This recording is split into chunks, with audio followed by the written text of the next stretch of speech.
I was about to say, please be seated, but I'm not sure I'm allowed now. Let's pray.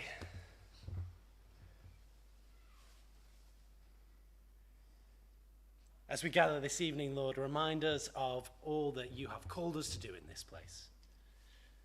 Remind us of those who are in need around us,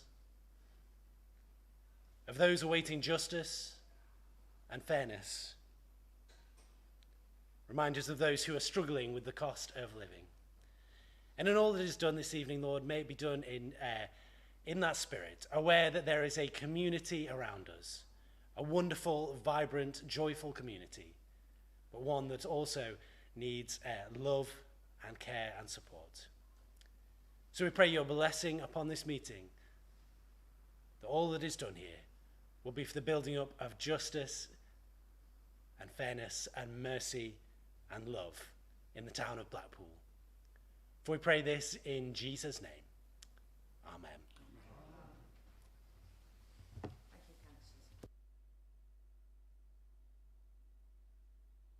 Anyway.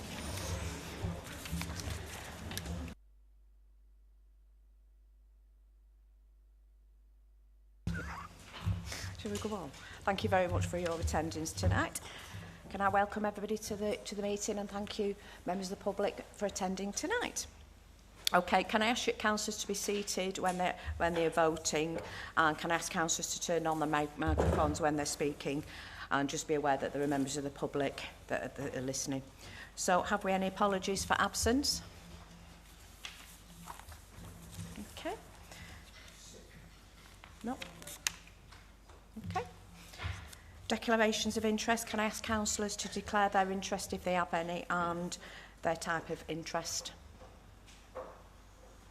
Councillor Hudson. Thank you, Madam Chairman. Madam Mayor, declaration of interest, personal interest in the council tax reduction scheme, owing to the fact that I'm in receipt of a 25 reduction.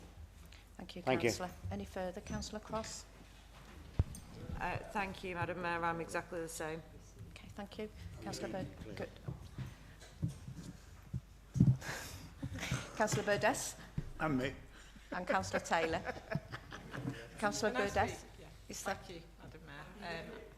Personal interest, because I'm in the 25% reduction. Councillor Taylor. Yeah. Do you want to speak? Yes, thank you. Councillor Critchley. Thank you, Mayor. Yes, also in receipt of 25. Thank you, Councillor Smith. Also receipt of 25%. Thank you. I didn't realise I had to declare that. Councillor Baker. Yeah, thank you, Madam Mayor. I'd like to also declare an interest because of the 25% reduction. Thank you, Councillor. Any further declarations? Okay, thank you. So, item 2, minutes of the last meeting held on the 30th of November. Do we agree? We show of hands if we agree. Okay. Anybody? Anybody? Yeah? All agreed? Thank you. Okay, so item 3 is a resolution of condolence and a minute's silence, and we're going to pay tributes to former councillor Derek Courtney, who represented Leighton Ward and Park Ward between 1973 and 1983.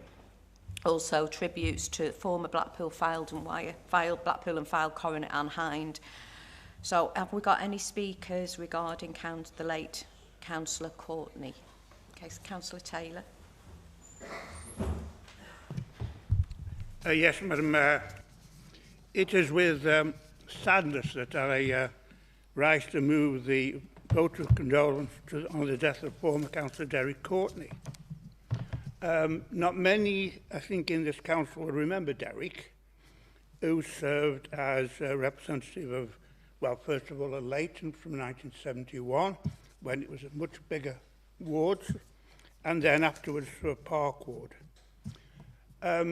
Derek was a director at Victoria Hospital, and until his retirement, serving, I think, as the patient services director, an extremely busy and important position. At that time, this council had all its meetings during the day, but Derek always insisted on being in attendance at these meetings. his diary had to change at Victoria Hospital, not the other way around. And I thought that was always very good. Although he did not actually live in Park Ward, the closeness of the hospital meant he was able to serve his residents at lunchtime and after work, which he did extremely well. He was a very effective speaker, piercing sense of humour, which made him a powerful advocate for, if you were against him, it wasn't a good position to be. And a lot of people felt that at the time, but in spite of that, he was much loved for his humour and for his concern for his people and for what he did in his profession as well. After he left the council, he still continued to live locally and be active up to a point, but obviously he's now died. I'm sure all of us feel that very strongly. I'm sure David does, as his fellow councillor in Park for a number of years. And so our sympathies go with Joyce and all his family, and I'd like to move the vote of condolence.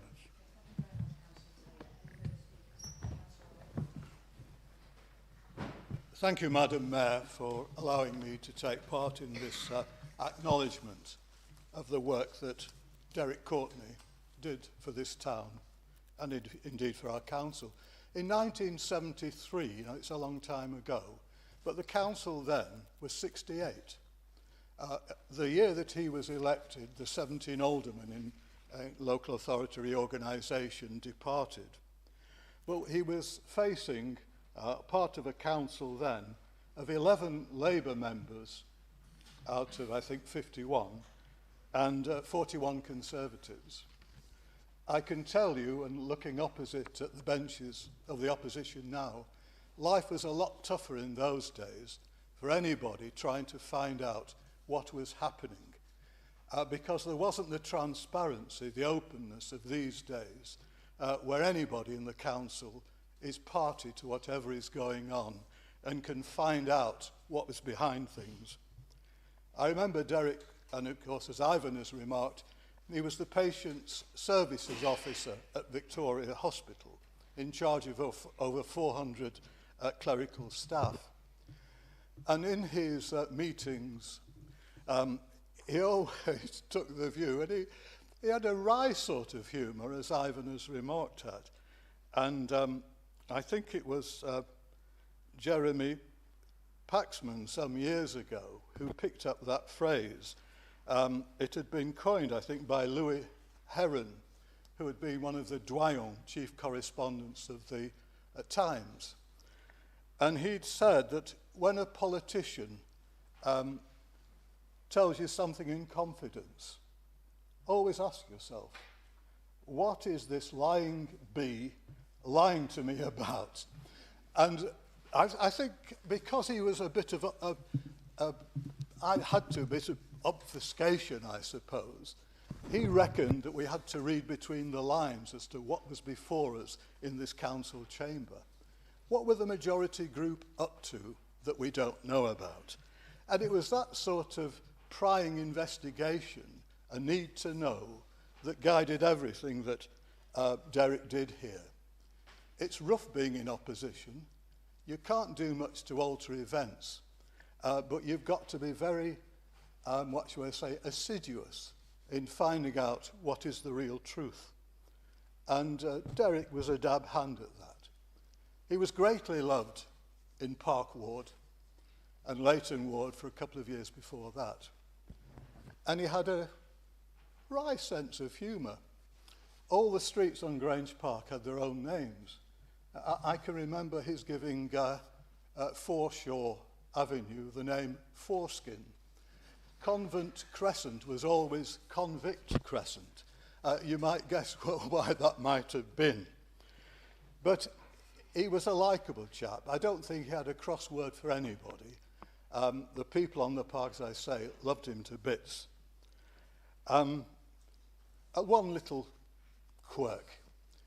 His initials were DR, and a secretary at some stage at the hospital had typed a letter for him with DR Courtney at the bottom.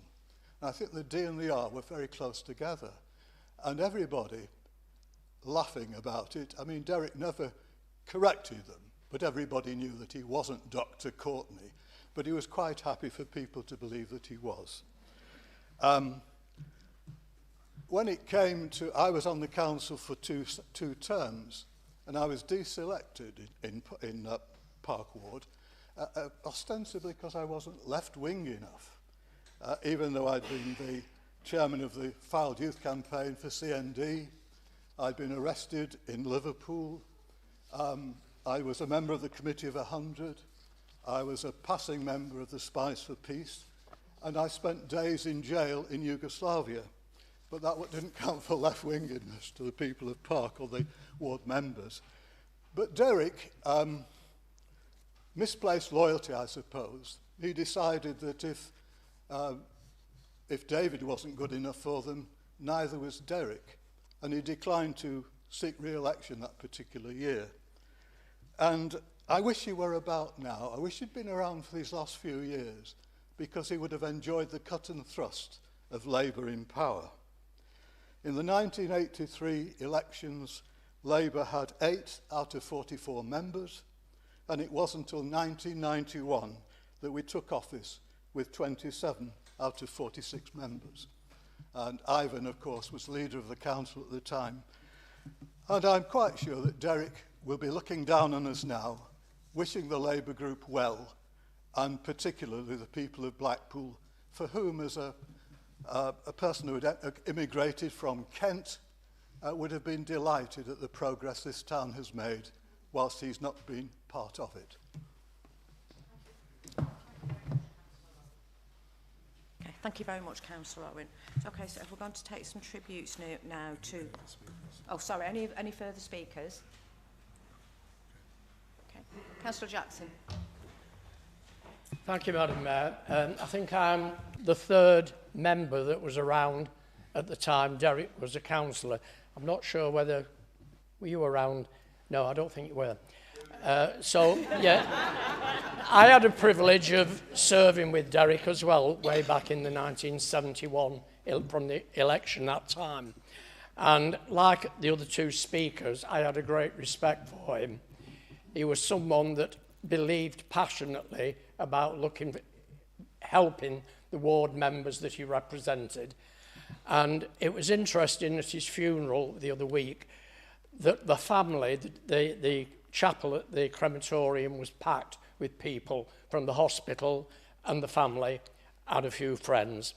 And the passion that he had for people and the passion that he had for the Labour Party.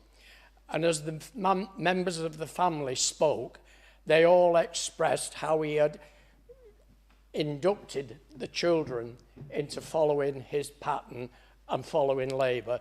And that was something that I think was so good to him, that he believed in what he was representing and he believed in passing it on to his family.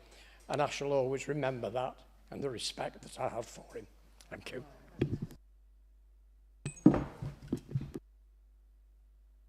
The late Councillor Courtney, but I did cross swords with him several times in the outpatients department, and his sense of humour was never something I was remembering him by. Yeah, but once you met him, you did not forget him. Okay, so if we move on now to tributes to the former Blackpool and Fylde coroner, Anne Hind, and do I have any speakers? The leader. Thank you, Councillor Williams. Sorry. Thank you, Madam Mayor. Anne served as our coroner for 9 years, up to her retirement in 2013. She succeeded Sammy Lee in the role following his death after she's previously deputy coroner from 1989. Anne said on her retirement that it had been the most enormous privilege and pleasure to have served the people of Blackpool over many years. She was proud to have followed the footsteps of the late Sammy Lee and the late John Budd. In common with them, she had worked in Blackpool all her life, both as a solicitor of the Supreme Court, deputy coroner and coroner. Anne, in her time as coroner, had presided over the Morecambe Bay helicopter crash and had commented that would stick very clearly in her memory. She was a widely respected local solicitor and very able and popular coroner. As a young solicitor coming through, she was known as a formidable person. She was also a supporter of the Coroners Society annual conference, which she attended regularly and was well known to many of the coroners around the country. Alan Wilson, the current Blackpool and Fylde coroner, has said that when he was appointed, it was evident, very clear to him, that Anne had always delivered an excellent level of service to the people of Blackpool and the Fylde over many years.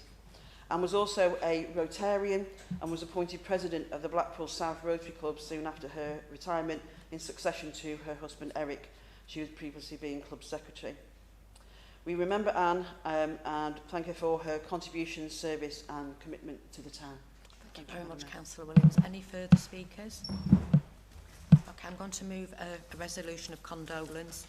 The Council sends its deepest sympathy to the families and friends of former Councillor Derek Courtney and former Coroner Anne Hind for their loss, and places on record its recognition of their dedication to office. Councillor Williams, are you seconding that motion? Yes, Madam Mayor. Okay. We're now going to have a minute's silence as a mark of respect. Oh, can we vote on the resolution? Sorry. Okay, we're all happy with that. Okay, so we're going to have a minute's silence now.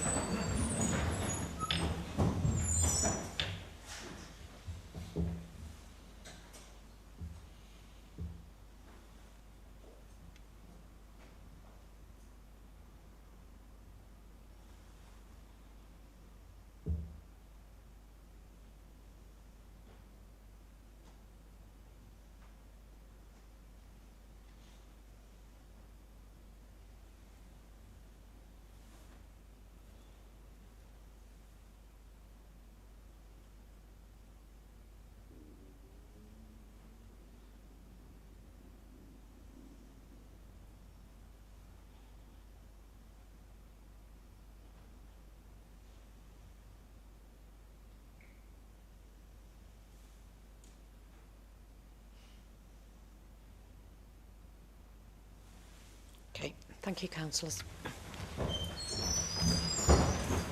Okay, item 4 and announcements, and I'm just going to invite the leader to say a few words before we start. Thank you, Madam Mayor. I refer to the September Council meeting and a comment I made at that meeting. During my right of reply to the item regarding political balance, appointment of committees, I made a reference to the Conservative Party in my speech that was not relevant to the item itself, and I apologise. Okay, thank you, Councillor Williams. Thank you very much. Can I just remind councillors that when they are speaking, can they keep to the item that we are discussing? I know we're all very passionate about Blackpool, that's why we're here, and passionate about the jobs we do, but can I just ask members to be more respectful to each other? It's very difficult for those that know they're sitting in this chair to listen and to see and to hear what's going on. So can we just be more respectful? There are members of the public watching and what have you, and just show a little bit more respect to people when they're speaking. Thank you.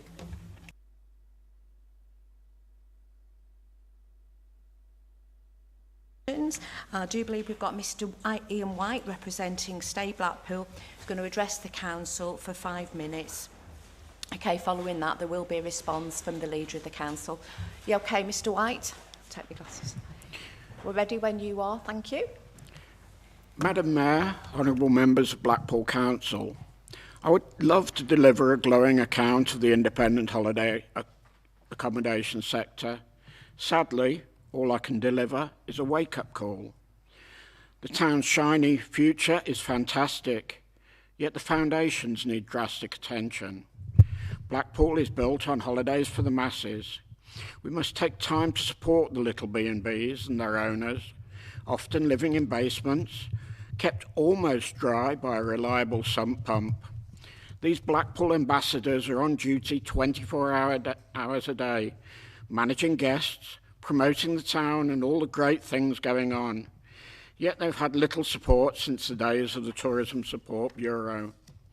There must be a level playing field so that they can compete and complement the big national brands. There is a desperate need to manage, 1, The future big hotels being delivered too early before the demand is created. 2, the party houses. 3, the unmanaged properties with key boxes lined up outside. 4, the excessive numbers of beds in rooms. 5, holiday properties taking permanent residents. 6, below standards and sometimes dangerous standards. 7, properties paying nothing for the services they use. No business rates, no council tax, in fact often no tax at all. The hostels and HMOs with their associated antisocial behaviours. The unregulated and unlicensed supply of alcohol by management companies. 10, the potential for criminal activity such as county lines drug use, cannabis grows, human trafficking and general exploitation. 11, other regional and national councils offloading their high maintenance, high benefit residents. 12, conversions of residential areas. 13, the empty and abandoned properties. 14, historic and illegal signage. 15, the commission greedy online travel agents that do more to promote the dire end of the sector. It is appreciated that council teams are looking at the empty properties, but where is the scrutiny, the reports, the action plan? There must be accountability as these issues continue to get worse. I'm delighted that the planning department is taking steps on some of these issues, including to specify the maximum occupancy level to reduce the risk of party houses. And we recognise and support the council in their test case regarding conversions in residential areas, but so much more needs to be done. It is appreciated that at a national level, there are talks of some sort of compulsory registration scheme. But the reality is, delivery is not in the foreseeable future. Can our town really wait? So what is the answer? We already have it, the Blackpool-approved visitor accommodation scheme. All we have to do is to make it a compulsory licence to trade. Yes, it has been called for before, yet sadly there is now a desperate need for delivery, even though it's probably already 5 years too late. The Blackpool-approved scheme, which is backed by Visit England, is a blueprint for such a licence. After inspection, the property is declared legal, safe and clean, though some fine-tuning may be required to cover the many new variations of short-stay accommodation. Visit Blackpool owns the licence. The scheme has been running for about 6 years, and after some tweaks along the way, we now believe it is an excellent scheme, fit for purpose, affordable, well managed, and equally as important, very much more accepted and embraced in the town's accommodation providers. Setting minimum standards across Blackpool will result in the town benefiting from a new level of trust, dispelling the old negative comments that we've had to endure, particularly in the press. Blackpool could be a trailblazer, maybe the first in the country. We have a beautiful beach, promenade. We have world-class attractions, events.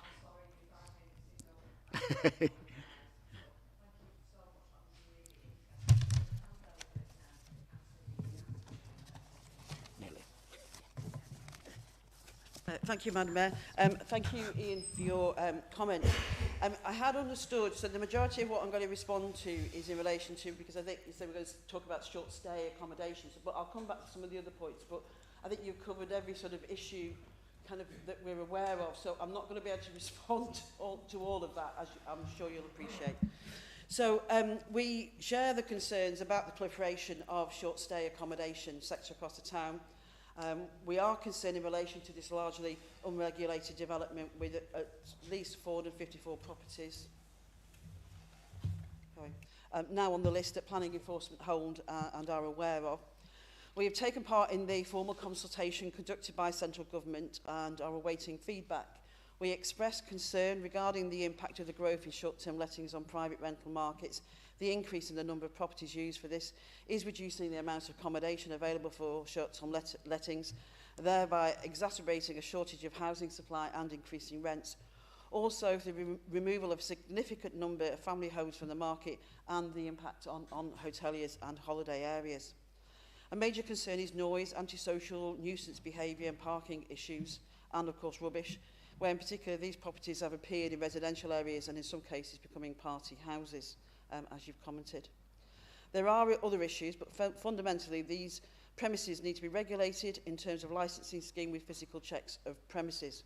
It is essential that things like fire and gas safety is ensured and that provision is made for waste collection and noise ASB management, and all of the requires physical checks of the property and appropriate enforcement processes in place if required.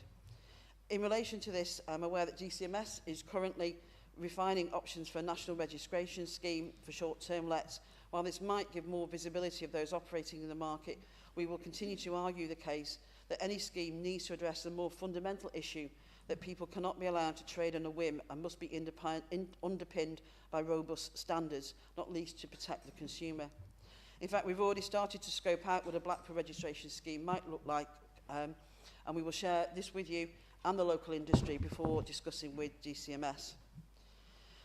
So this subject has also been considered by the Tourism, Economy and Communities Scrutiny Committee, who endorsed the use of planning enforcement notices and recommended exploring the maximum use of available powers to address the issues, and also consideration of resources and whether these can be increased.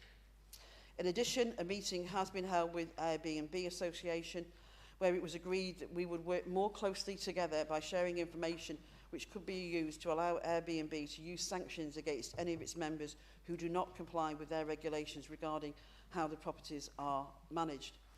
Interestingly, Airbnb had not come across holiday areas and the local use of planning in that way. So it confused them royally, and they had to go away and then are going to come back to us when they've reconsidered the position. They seem to be still of the view that in the cost of living crisis, people were letting out a room or letting people stay for 2 weeks while they were on holiday. Obviously, we know that that simply isn't the case in Blackpool. Also in relation to, I think you were talking about registration and accreditation scheme, we agree that that is necessary. We've already started with those discussions. I think there has been attempted previously, and there will obviously need to be a consultation, and that will be the first stage that we will do, but we will commit to working with that. So I think the next stage, although we regularly meet at the same meetings, Ian, I think what the best thing is to do is arrange for you to come in and speak with officers, and we can start working on that. I think it's something we need to work across together upon. So, thank you.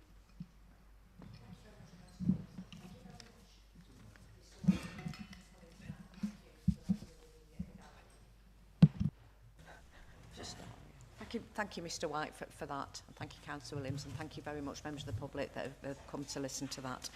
Okay, so if we move on to item 6, exec reports.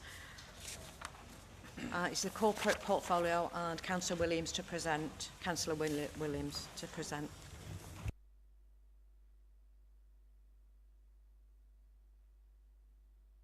Yes, happy to present the report and answer any questions. Thank you.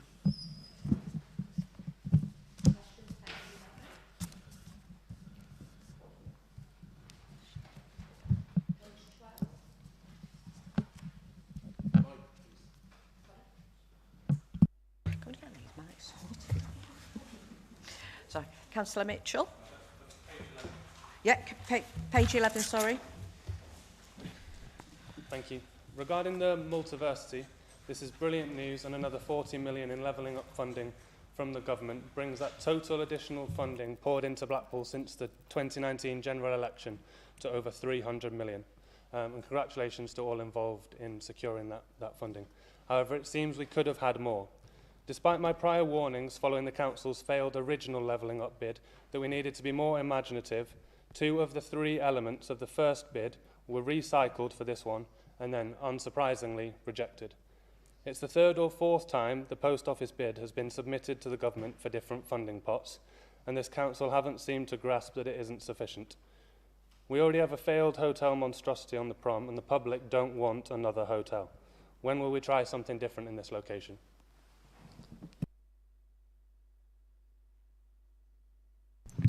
Thank you, Madam Mayor. Yes, the Multiversity is a fantastic scheme. We do welcome it. We certainly need it.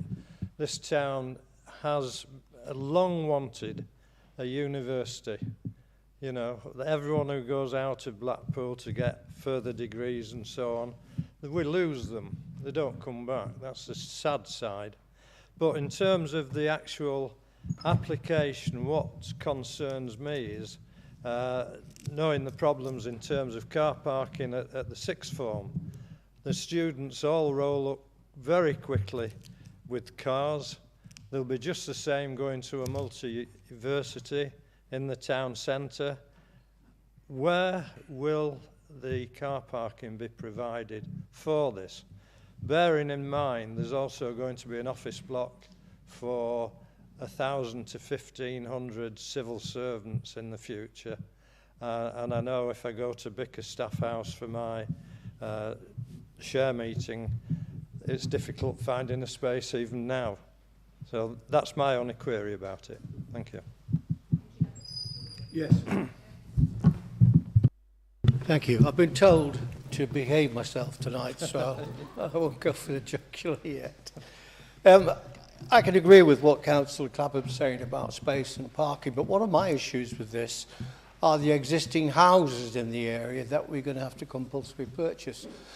I read, and I hope I'm correct in saying that one owner was offered £50,000 for the house. They're old, they're not in the best condition, it's not the most salubrious area of Blackpool, but they may have been in there long enough to have already paid the mortgage off. And to find somewhere else to live with 50,000 quid in Blackpool is damn near impossible. They're going to be in rented accommodation. And I just wondered if the leader can explain, are we looking to help them to relocate, to migrate? Or are we going to have a problem where we've got several families and possibly children with not enough money to move to another house? Thank you. Any further questions on page 11? Okay, page 12. Okay. Page 30. Oh, sorry, Councillor Scott, page 12. Thank you, Madam Mayor. I just wanted to say a big thank you to all those who were involved in the memorial service for the police officers at Jubilee Gardens just a few weeks ago. It was a marvellous turnout. It's very much appreciated and proud and pleased to say that Michelle and I, Scott, are councillors for that area, and we tend to look after that area quite well. Just want to say thank you very much for the turnout, all those who turned up. Thank you. Thank you, Councillor Scott. Page 13, questions? Oh, sorry, 12. Sorry, 12. Have you anything on page 12? Sorry. 13. I'm on 13 now. Councillor William. It's the article about Christmas by the Sea Illuminations Extension. I love this festival. I think it's brilliant. And I've said before, I want to see it grow. But we do have some restrictions which are in the report, the Blackpool Plan report, in regards to the promenade. If there's an additional place we could place this, it would be absolutely fantastic, because obviously, being on the promenade, it's open to the elements. But I do think we should concentrate on growing this Christmas festival, because there's nothing like it in the area. And the location and the reasons to come to Blackpool are absolutely brilliant. So I'd just like to say thanks to the people who put it on before. And the extension of the illuminations obviously is a bonus. I just think that sometimes, because I drive down the promenade most nights, that the promenade is empty while the lights are burning.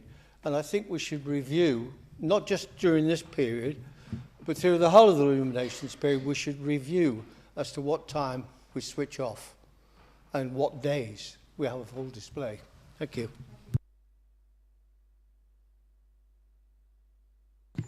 Yeah, thank you, Madam Mayor. First of all, I missed the last council meeting due to illness, and I noticed we've got a few absences tonight. So if they're as frustrated as I am, or I was, when I was watching it from home, we're sending good wishes and hope for a speedy recovery if anybody's suffering serious illness. I wanted to say that because I was frustrated last time, but I'm going to be positive. I'm positive that I'm confused that I agree with Tony. that the no. Christmas by the Sea, excellent event, and I think we really should be shouting from the rooftops about it. For the period from the 18th of November to the 2nd of January, footfall of 6 million, up 10% on 2021. And if you remember, we thought 2021 was the COVID bounce year. We thought everybody's going to do the staycation, nobody's got any money. The bubble's going to burst and 2022 is going to be worse. Well, it's increased, and that's a credit to all involved in that festival. And who knew that would be the envy, again, of every other resort in Britain. Because it used to be, end of school holidays, everywhere shuts down, but the lights were great for Blackpool. Well, now it's the lights and Christmas by the Sea, and we're open till December fully, and we should shout about that across the country. So well done to all concerned. And I'm sorry for agreeing with you, Councillor Williams. So this is nice, isn't it? Okay, so Councillor Walsh, page 13. Thank you, Madam Mayor.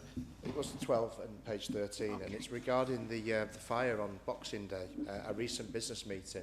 I'm just wondering, Church Street is a fantastic road, lots of businesses on there. But if we look at the situation on Church Street now with all the harassed fencing that has taken place, I'm just wondering what intervention as an authority we can do to remove the harassed fencing, possibly put plyboards on the buildings that have fallen into disrepair and that have been burnt down, and maybe put some livery on there with regards to eateries, etc. Because I do feel if it's left unchecked or undealt with, what kind of signals is that sending out to the 2023 season that's soon to be upon us? Thank you, Lady Mayor. Thank you. Any further questions, page 13? Yes. Okay, Councillor Williams. Just the last item, actually, on page 13, events programme. Some time ago, before the days of pandemics, Councillor Neil Brooks and I were looking at the feasibility and viability of an angling competition off the piers. We used to have them. It's the biggest sport in it's the biggest sport in the world. And I still think there's merit in us looking at trying to get something together to do that, including sponsorship, prize money, etc., etc. Some of the competitions charge pretty good fees to enter, and there's a brilliant take-up when it does. We're by the seaside, we've got fish in the sea, we've got piers sticking out what we can do it. So I'd like some consideration if we can have a look at the feasibility and viability of that. Thank you. Thank you. Any further on page 13? Okay, page 14. Councillor Scott and Councillor Squat. Do you want to go Councillor Scott first? Thank you, Lady Mayor. It's the last paragraph, the conversion of the bus fleet to electric vehicles. I'm all for moving on with technology, and I realise that there's a lot to be spent on the infrastructure and down at the depot on Blundell Street. What my concerns are is the way the footfall passengers numbers has dropped off, particularly during COVID, and it's not really picked up afterwards. I think it's common knowledge that the tramway supports the bus service. Can the leader guarantee that there's money being loaned from the council to Blackpool Transport? Can you guarantee that there aren't going to be, for these extra costs that have been incurred, is the workforce going to be culled? And also, is the number of bus routes, going to be decimated to pay for this? Because obviously the footfall's gone down. Who's to say that the footfall's going to come back up again? Thank you. Thank you, Councillor. Councillor Sloman. Thank you, Madam Mayor. Also on the theme of buses, great to see everything's going ahead to reduce our carbon footprint. However, the lack of services available, never mind buses, for people in the northern parts of the town concerns me. There are 6 wards that I'm aware of in the north part of the town where residents and staff working at the hospital cannot get a direct bus to work at the hospital or to visit the hospital. Staff working there usually working long shifts, evenings, weekends, early starts.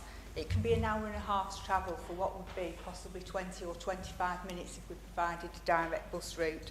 I'd also like to ask, when we look at budgets in the future, if there could possibly be some sort of reduction on travel costs for staff attending the hospital. Thank you, Madam Mayor. Thank you very much.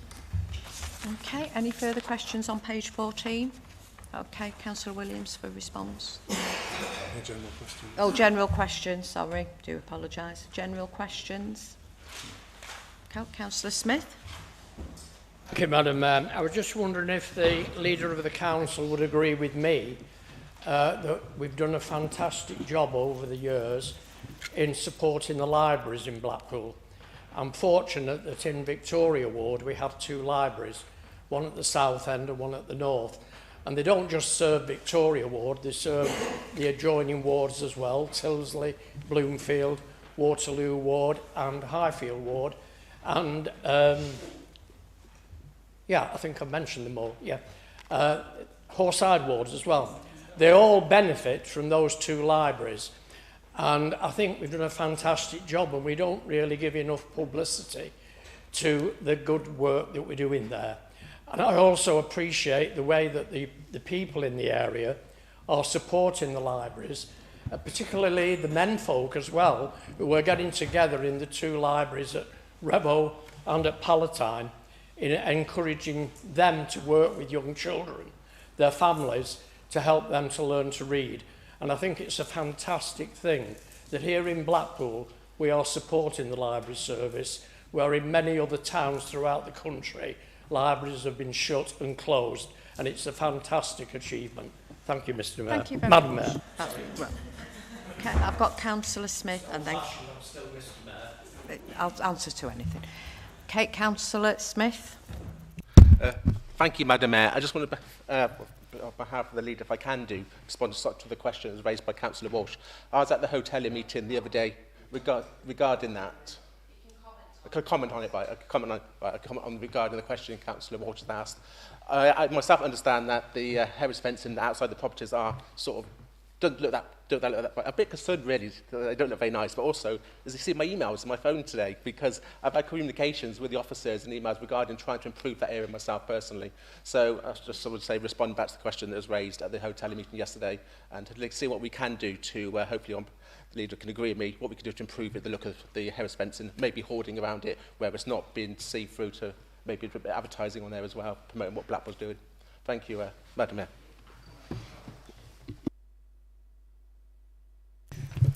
Thank you, Madam Mayor. I would just like to echo Councillor Jackson's words about libraries, and would like to congratulate libraries again on behalf of the residents of Mearside, because we've extended our library and we've seen patronage increase. Left Coast are doing an incredible job there, and in fact I'd like to congratulate them because the Library and Laundry Room was highly commended by Reba Journal for a community action, for the resourcefulness and high impact of the design.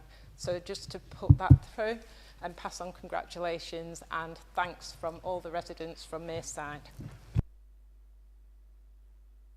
Thank you, Lady Mayor. I'm pleased that Blackpool Council now realise that libraries have to be invested in. Because when I became a councillor, it was just behind, yes, I'm sorry. When I became a councillor, it was just behind the period when Labour closed 5 or 6 libraries, if I'm not mistaken. And yes, if this is payback for that mistake, I applaud it completely. But I do recommend that you talk to Blackpool Catering Services, and if you've got the space to put a cafe into your library, as we have done in Ankersode Park and on East Pines. It really pays dividend, because now people can go in there and really meet, have a chat, and it's somewhere you can stay warm. So if you've got the space in your libraries, I would seriously recommend you consider that. And in addition, I just want to make a mention for the people who are involved in the bid for the multi-university. Two points. I wondered why we didn't use the Technology College down South Shore as an annex, or not as an annex, as part of the building, because it's empty. And secondly, I want to congratulate everyone who put the bid together, including the principal of the college, who did a great deal of work. So I'd like to know more about the Energy College, as it's so called, where they teach welding, I believe. Thank you. Thank you, Lady Mayor. With it being the corporate portfolios, I just wondered if I could ask Councillor Williams. I couldn't respond initially to the last statement, speaker, public speaker, and it's in relationship to the short-term holiday lets. And I just wanted to make members aware. I wanted to thank Ian White and Stay Blackpool for raising the awareness. But it's not just about wage transfer notices, and it's not just about public liability. I just want to tell you that yesterday I was contacted by a council officer, and if this is left unchecked in Blackpool, it was changing the fabric of the town. A lady in Squires Gate Ward lost her husband. Either side of that lady's property is 2 short-term holiday lets. That lady is now feeling isolated. So left unchecked, it will change the fabrics of the town. I do want the residents to know that Councillor Cox and myself are there, so we will go and speak to that lady. But please, Lady Mayor and Council Leader, it does need addressing. Thank you. Thank you, Madam Mayor. Welcome the leader back to the place after illness. She will have been watching, I think, the last council meeting in which I raised the question of the development on the golf course. And of course, the proposed developers of the golf course have admitted that they are not able to do what they promised to do. I did receive a written reply to the question that I asked, and it's been revealed that there was a 7-year lease. Part of my question today, why was the lease so long? I understand why a lease would have been agreed pending planning permission, but why so long? Was the lease conditional on the development taking place? If not, why not? Would she agree, I think she has to agree, that UCAP haven't delivered what they proposed? And does she consider that they haven't kept their tender documents? I do understand that the council is trying to assist this company to find land elsewhere, which the council can then transfer to this particular company without any other companies involved. What is so special about this company?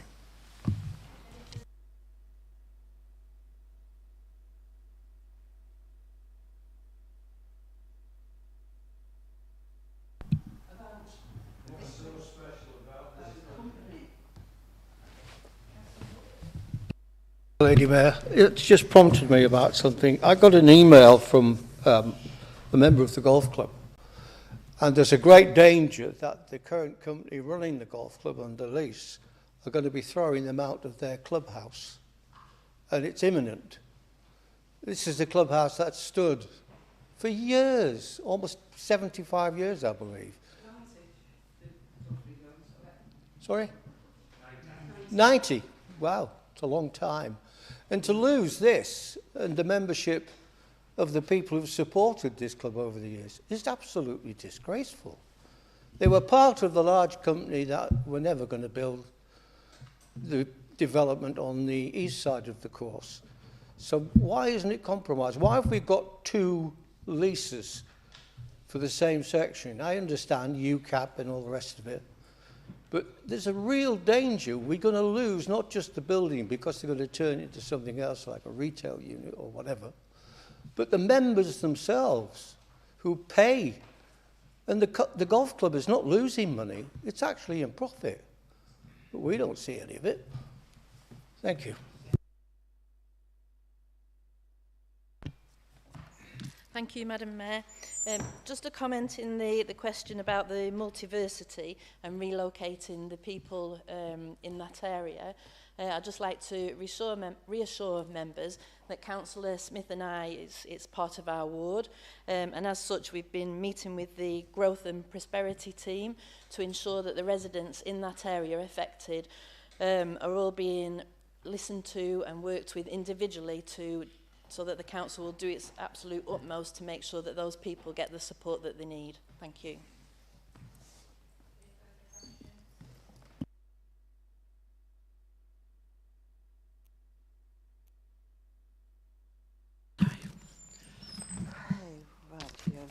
Councillor Mitchell, what can we do differently? Well, I mean, I'm tempted to say, well, when your government permits and grants funding that isn't ring-fenced and basically ensuring that we deliver within those very strict rules. But actually, the post office is, I still believe that it's a really good project, and we will continue to work with that. I think it's a, you know, it's a phenomenally important building to the town centre and heritage, and we will continue to work and look at other ways delivering a scheme that ensures it, you know, that its longevity. In relation to other criticisms, I mean, Mr. Benton agreed both levelling up applications, so twice he's agreed. Do you disagree with your boss? I mean, I know you're all falling out, but even between, you know, it's taking it to another degree. Councillor Clapham, we'll have a joined-up modern transport system. I hear what you're saying. We have a car park strategy, and that's going to continue to be worked on around the town centre and wider. But, you know, with the trams and trains and, you know, buses, that connectivity, okay? Councillor Williams, which I think Councillor Hugo's answered some of that, but we will help relocate, compensate owners and tenants to ensure that working on those schemes. I don't know, I mean, it's very difficult to comment when you don't know the exact details or the condition of the property, etc. But I'm assured that, you know, that we are doing that level of scrutiny in terms to ensure that everybody who, you know, will be properly supportive. Councillor Scott, the Memorial Service, yes, I attended a lovely service, and obviously Madam Mayor was present, and it's incredibly important that we remember the service and sacrifice that those officers made that dreadful day. Councillor Williams, Christmas by the Sea. Yeah, we do want it to grow. It's obviously incredibly, excuse me, important now for the town that 52 weeks a year season that we're, you know, that is our overall aim even. In terms of the illuminations, they are 95% LED and run on renewable energy. So that actually the electricity of running the illuminations is quite a small part of the cost of the illuminations. It's mainly down to, you know, renovations, maintenance, etc. And I feel that, you know, the lights should continue once Blackpool illuminations are on. It's like that's our statement that it continues, and we are there, and long may that continue. Councillor Brooks, agreeing with Councillor Williams. Less said on that. Well, I'm going to come because it must be in the air, because Councillor Walsh, I agree. You know, we do, there's some issues around that still need to be resolved, as you'll understand, in relation to that before we can actually get down to the nitty-gritty in terms of, not necessarily ownership, but in relation to the insurance. But as soon as those you know, are resolved, then we do need to do something to ensure that that whole looks, you know, an awful lot better. But yes, we will. Councillor Williams, angling. I couldn't read my handwriting. Yes, I am sure Councillor Brooks will. You can get together and plan something. Okay. Now in this new spirit of whatever. Councillor Scott, again, similar. You know, it will be a modern joined-up system. I understand the concerns around the project. It is a huge project and it's ambitious, and you know, we're proud to be leading the way on that. The users of the buses have fallen, but nationally we're doing better than lots of other places, and the trams are actually have gone back to above where they were pre-COVID. So, you know, the routes are not going to be decimated at all. I mean, it's a shame, Councillor Gallion, we wish him well. He's poorly. I'm sure he'll be watching somewhere if he's well enough, and he will be shouting at the screen with his answers to that question and the number of questions. And Councillor Sloman, I'm sure, yeah, we don't, I couldn't actually, I think it's similar kind of question was around the routes and ensuring that they're, again, that's a, Councillor Galley could have probably helped with that, but I can get a response, you know, in terms of the routes, etc. I hear what you're saying. Councillor Jackson, yes, the libraries. Really proud that, you know, we've continued to invest in those, in the libraries, both in a physical sense in relation to the new children's area in Central, in Leighton, the fantastic Wash Your Words at Clifton, which I think is just brilliant, in terms of, not necessarily reinventing the wheel, but in creating stuff that makes the centres more usable, whilst retaining at its core literacy. So it's not changing, you know, what we're doing to attract people in for any reason. It's about getting people in to read books and that love of books starting at an early age. And I think another mention needs to go to the online system that we run, where you can read magazines, newspapers, books, free. All you need to do is register, and I think that is just absolutely fabulous. So yeah, really proud of our library service. I think Councillor Smith, you just commented, similar, Councillor Burdess. And yeah, libraries, we could argue, but I think we both agree the absolute importance of supporting our libraries, etc. Councillor Walsh, sorry to hear about your resident. You know, as I said, you know, before, it is a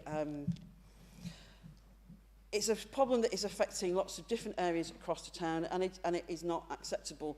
But we are trying absolutely different routes, whether it is responding to government in terms of the issues and highlighting the issues that are here, talking to Airbnb, investment, enforcement, but the scale of the issue. We've got officers that are also talking to Edinburgh and Oxford who have the same issue, which is, oh, I thought you were waving at me. So, which, you know, they've been blighted with this same issue and impact. So we are absolutely committed to resolving this. We know the impact that it has on people and communities. Councillor Mitchell, the golf course, what's so special about this company? Well, they won the, what's the word I'm looking for? The what? The what? No, the process. The tendering process. So they were the best tendering for it. So, and they, and actually we've met with, I think this kind of incorporates, answer your following question, Councillor Williams, I've met with, and that's why I knew it was 90 years, because I've met with representatives from the class recently this year. They went away saying it was a very positive meeting. I understand their concerns. We are in the process of trying to organise further meeting, engaging with HIP, kind of to bring together. And actually what the golf club is saying, despite their concerns, and I understand what's being said, they've been there a long time, and nobody, you know, they support an awful lot of people of a certain age, and it means a lot to an awful lot of people. We get all of that. But I think what we've got to try and do is kind of is to move forward, because they acknowledge that the last 12 months has been a great season of golf. It's been run well, and it's a good-looking course, and it's been maintained well, and it's been well used. So, you know, I think we could talk about all the issues to do with that, but I think the important thing is it is being maintained. We're aware of the problem, we're talking, and we're trying to resolve all those issues, okay? Was that it? Was a question, was the lease conditional on the development taking place? Well, it was conditional, not on the development, it was conditional on the, in terms of operating the golf course and maintaining that. So it's not, if they were going to, you know, deliver something that didn't meet those requirements, then that would have been outwit, but they have a lease and they are running the golf course really well. So I think if you've got any further questions about it, we can, Madam Mayor, I think put them in writing and we'll answer them. Okay? Raise a point of order.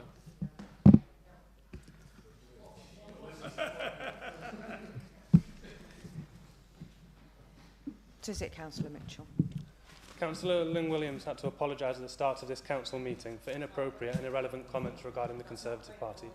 Madam Mayor, you also made a plea for kindness. In a response to my question, Councillor Williams once again made comments unrelated to the report I don't regarding think the that's Conservative actually Party. It's not a point of order, Councillor Mitchell. It's not relevant to the report. Do you deem this further comment relevant? It's not a point of order, thank you.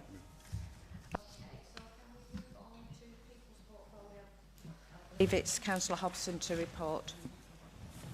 Thank you, Madam Mayor.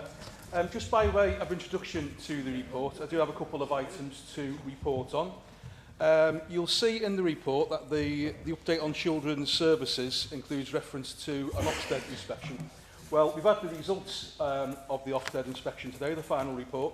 So I'm delighted to report that we are no longer deemed inadequate and we are out of special measures. This is a real achievement and we are very pleased with this. The report has an overall positive tone and in particular I would draw members' attention to the sections that cover stabilisation of the workforce, the reduced reliance on agency social workers and the change in culture of the Directorate. Our Children's Social Care Department is a good place to work with happy and engaged workers and people now wanting to come to work in Blackpool. I'd like to thank all of the staff in Children's Services for their commitment and hard work getting us to where we are now, as well as to all the Council's senior management team. In particular, I'd like to thank our Director of Children's Services, Vicky Gent, for really turning the service around over the last 18 months and being at the heart of the cultural change that Ofsted commented on. I'd also like to thank Vicky's deputy, Chris Coyle. It was sod's law that Vicky was off ill during the inspection, and poor Chris really had to step up and single-hand the inspection. I know that he put some very early mornings and some very late nights in over that 2 weeks, so thank you to Chris. The inspection report put us on a really good footing going forward, and work has already started on issues requiring improvement. So I'm sure that when Ofsted come back in around 4 years' time, we will achieve at least a good rating. And just finally, Councillor Danny Scott asked at the meeting before Christmas around a possible spike in children coming into care over Christmas. I'm pleased to report that this has not happened and the overall trend remains down.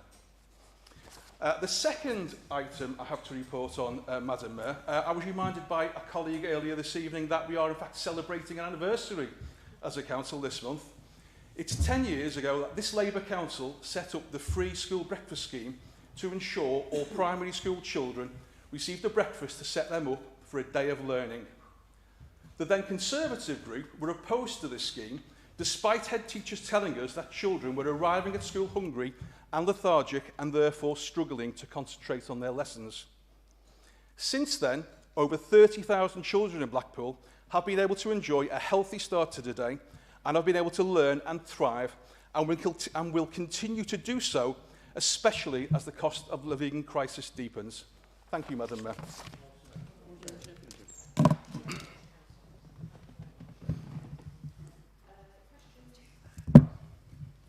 Questions, page 15. Councillor Scott. Thank you, Madam Mayor. First of all, I'd just like to endorse the first part of Councillor Hobson's report, and also like to thank all the members of the Children's Service team for turning things around. Just an observation on the first sentence, more or less, on the SEND conference. And I just think, is it not a bit of a slap in the face to have a SEND conference with 250 people at the Village Hotel when we've got a beautiful conference centre at the Winter Gardens?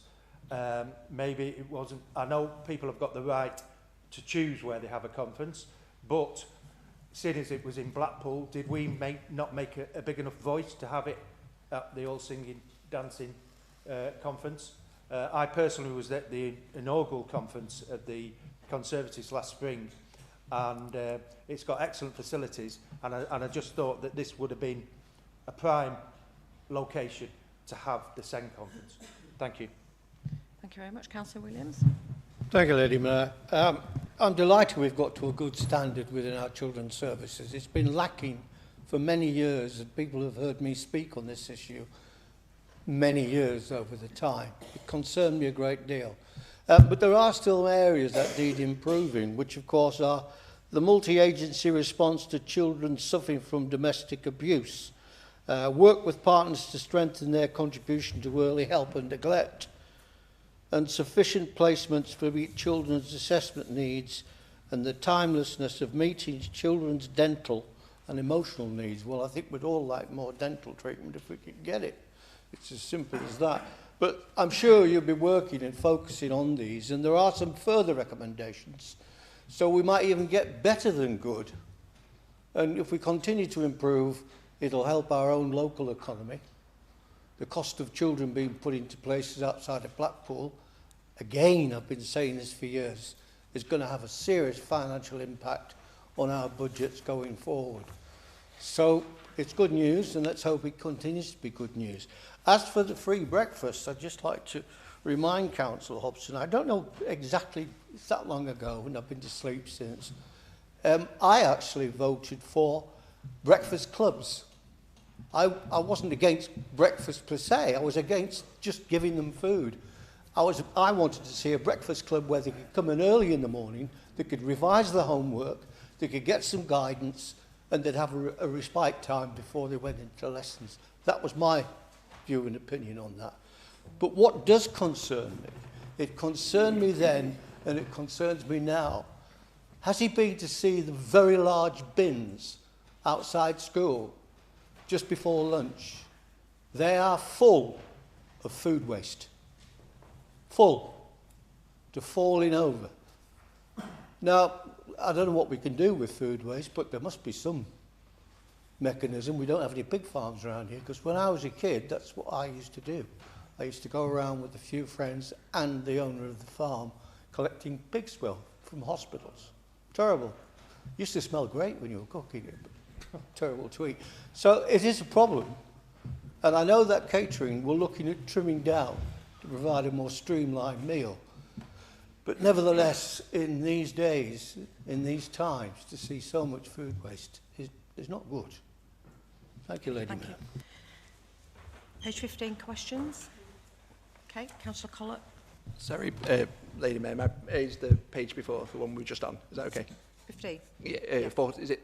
Oh yeah, 15. Yeah, sorry. It's probably going to be one of the last times I ever get to speak in this council, so I thought I'd say something. Get it. You know how much I like to speak, unless I get brave at budget or a bit later on. One of the first bits of recorded sort of meetings we have in this council is of Councillor Clapham saying to my dad that he should have been dressed as Superman just because he got some of the children in care numbers down. Well, if he could wear a Superman, well then Councillor Hobson can be Batman in this meeting, because I feel like he's the hero that we all needed. And just to share congratulations on his good work. And then the other piece of sort of... There we go. But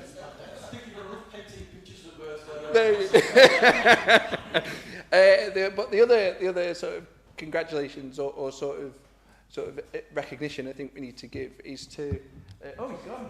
He was there to Arif, wherever he's disappeared to. He was sat there a minute ago.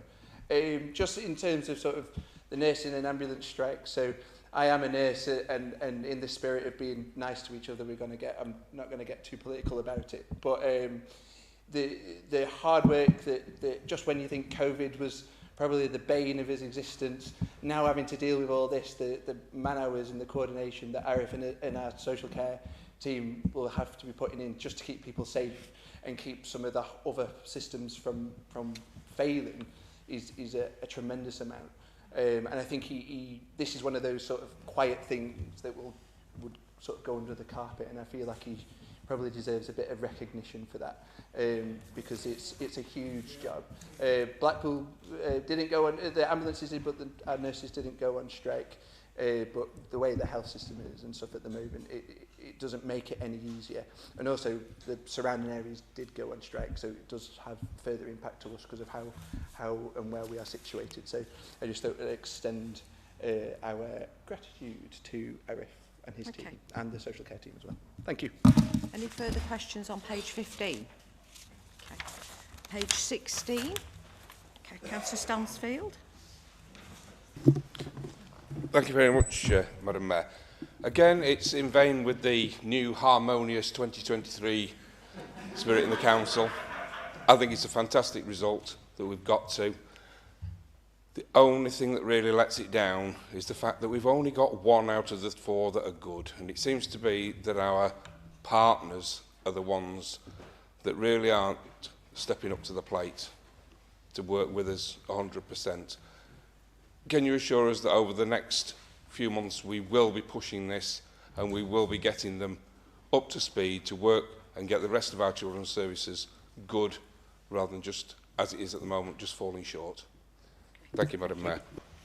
Further questions, page 16. Councillor Clapham.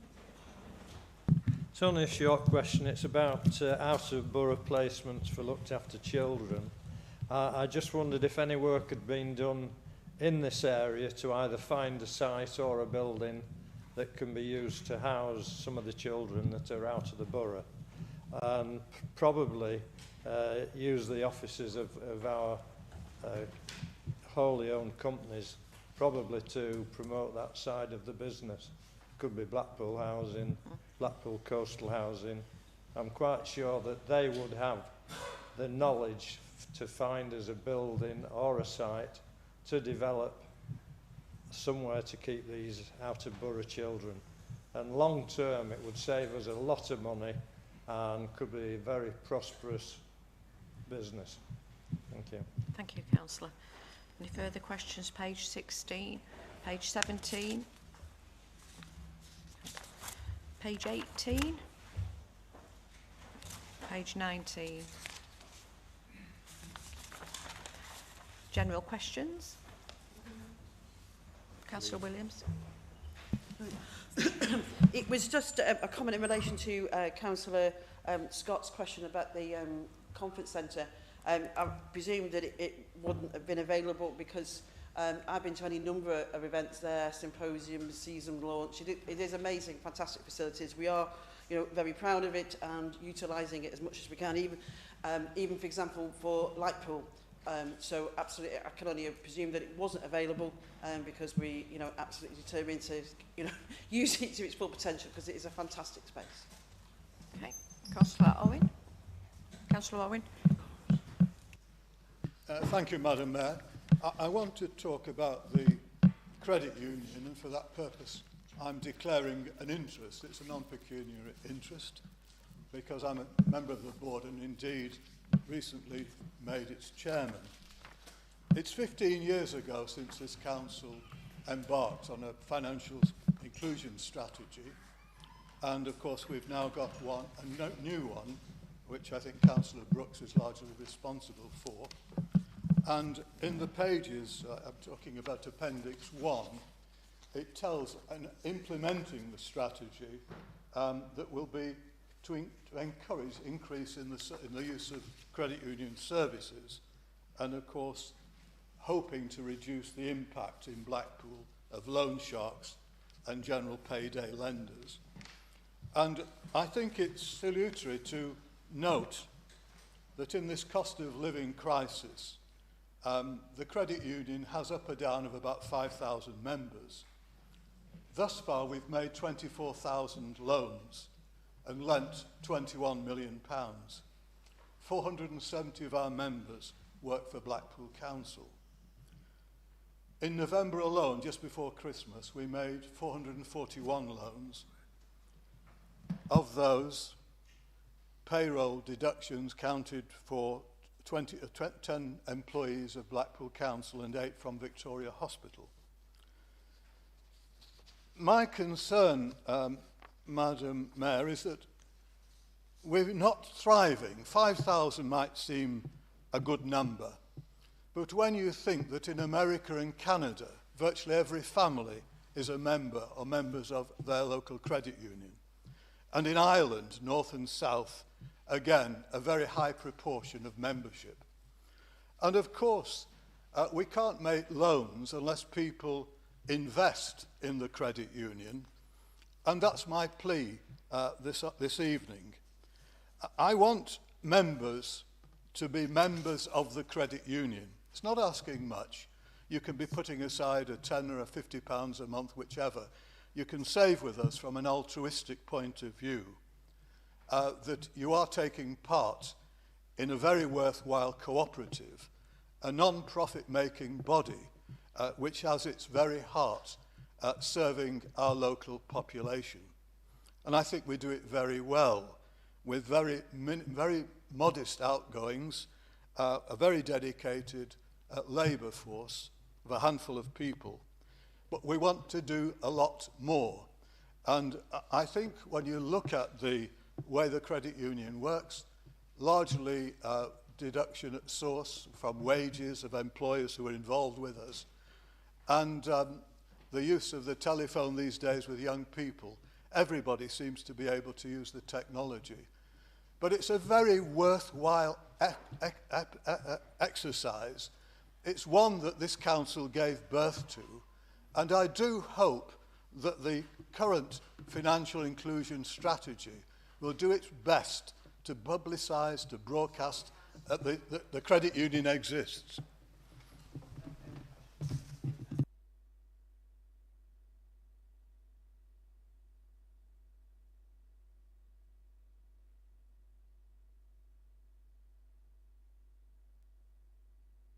I was just going to say, I'm delighted that the conference centre is doing so well. But is it possible we could have a list of upcoming events there? Because nobody seems to know what's doing. I think it would be a good idea. And it might just attract other people. Thank you.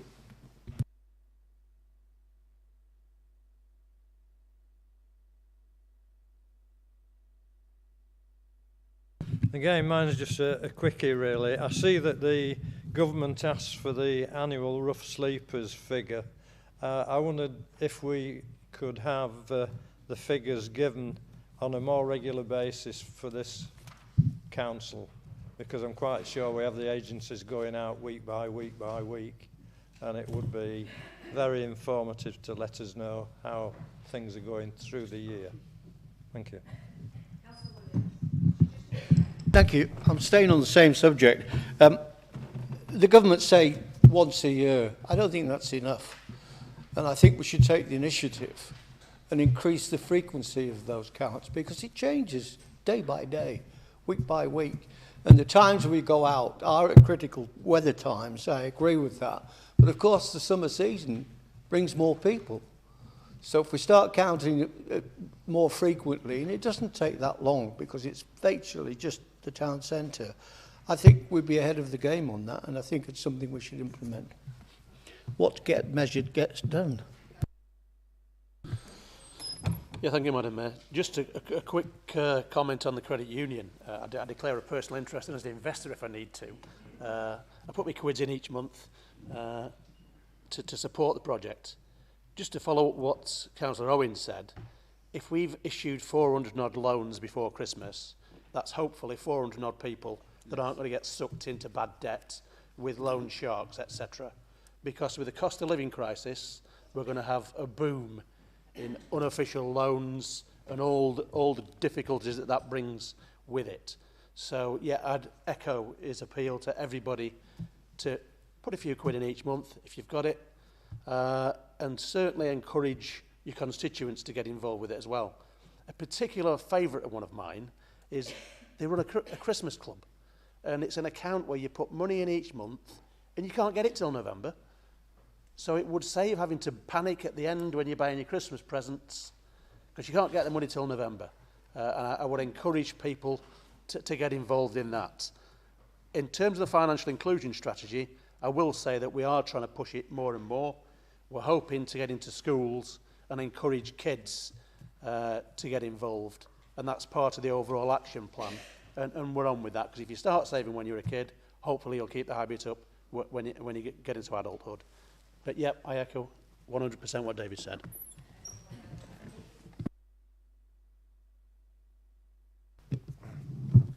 Thank you, Madam Mayor. Just going back to the rough sleepers that's been in town and the count and how the count is done, because I'm not exactly sure how it is carried out. I know there's been a bit of a report put in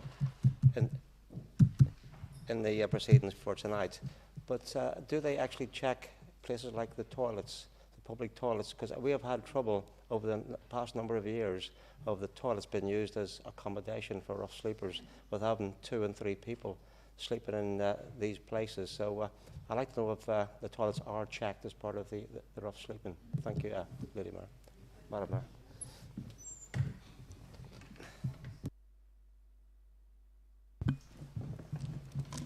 Yeah, thank you, Madam Mayor. Councillor Williams, yeah, you are correct. There are some areas of improvement highlighted in the Ofsted report. We take those absolutely on the chin. We are using this report as a footing, if you will, for our improvement journey. So you'll be pleased to know that both Vicky and Chris are both on with looking at work streams to address those. So when they come back in 4 years' time, we want a minimum of good. You also mentioned the cost of out-of-town placements for our children, and I think Councillor Clapham kind of overlapped with that as well. We are looking at this at the moment. If we could get even 10 to 15 of our children who are currently out of town back into foster care provision in Blackpool, that would have a radical effect on our spending. We absolutely agree with you there. What we are doing, our Deputy DCS is looking at a scheme whereby we would almost upskill some of our fosterers. Generally speaking, these kids end up in placements because they have needs that our fosterers find very difficult to try and manage, shall we say. So we are looking at developing some of our fosterers to try and get some of these kids from placements back into a foster home. And I think Councillor Clapham was talking about some sort of facility for the children. I've mentioned this a few times now. It is on the children's scrutiny work plan to look at, to do a job on placements and perhaps running our own homes. So it probably wouldn't wouldn't add any value for me to comment on that, except that I do agree with you. They do cost a fortune. If there's a way of us doing it ourselves, that would be a good thing. The bins and the food waste, I was not aware of that, Councillor Williams. This is actually falls under Councillor Farrell's portfolio. It's a public health thing, but I'm sure she'll take that away and have a look at that for you in the next few weeks. Councillor Stanfield, partnerships, they've been an issue for a while, but you'll be aware that we have the Children and Families Partnership Board up and running now, so we're hopefully going to be developing our relationships with partners. And there is also a partnership event at the Winter Gardens some point later this month, where we're getting all our partners in one room and trying to see what we can do, basically. And I think that is all of the questions that I had dealt with. So thank you. You didn't mention the spandex. Thank you, Madam Mayor. Mine is the rough sleeper. Councillor Clapham, you asked about the count, can it be updated more regularly? I did have some figures from yesterday, actually. Currently, at the moment, we have 4 on any one night. But we do have 20 people who are accessing the severe weather emergency provision who may be rough sleeping if they weren't actually accessing that. That runs until at least the end of March. Councillor Williams, I did see your email about us looking at it more regularly. I'll have to take that away and speak to officers about that, but I will get back to you. And Councillor Scott, yes, they do check toilets, not only on the count itself, but also the outreach teams check the toilets every morning as well. So they do know that some toilets are more regularly used than others, but I can assure you they do. Thank you, Madam Mayor. Thank you, Madam Mayor. I'm not sure I have any experience of what to do with food waste. I think that might be Councillor Hugo under her well passed on. Thank you, Councillor Collett, for your kind comments to Arif and our social team. It has been a very challenging winter and it continues to be, but I'd like to also say thanks to our Vitaline staff and all the teams in the Transfer of Care Hub who have been doing really amazing work in there to ensure that patients are discharged safely and they receive the care and support that they need when they get home. And Councillor Owen, I'm just going to declare an interest because I am a very proud member of the credit union. So thank you, Madam Mayor.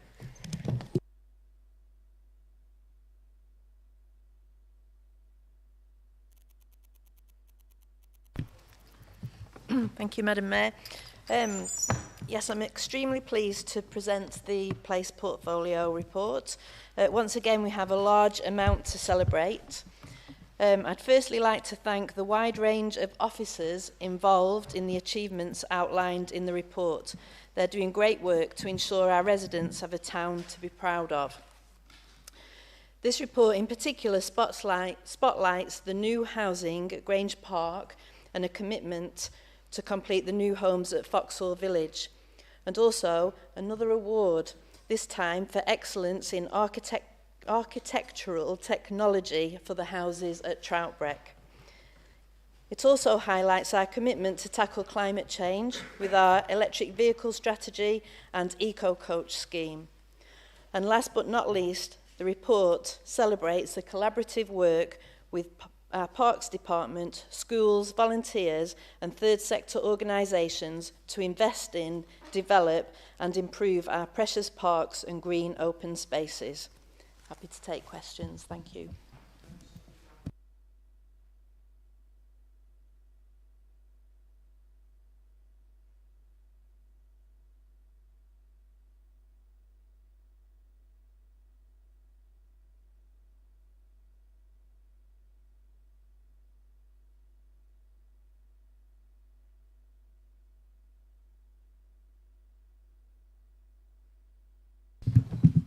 Thank you.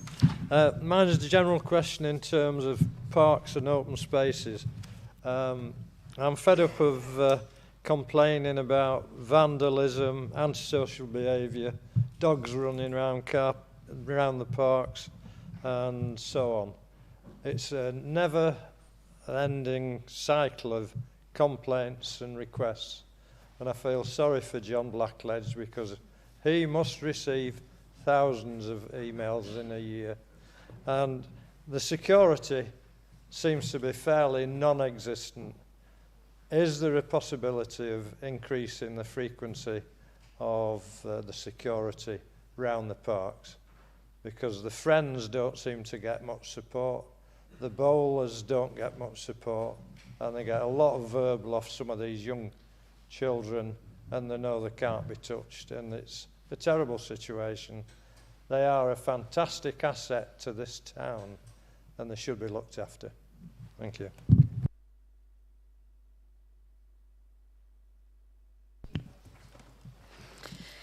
Oh, thank you.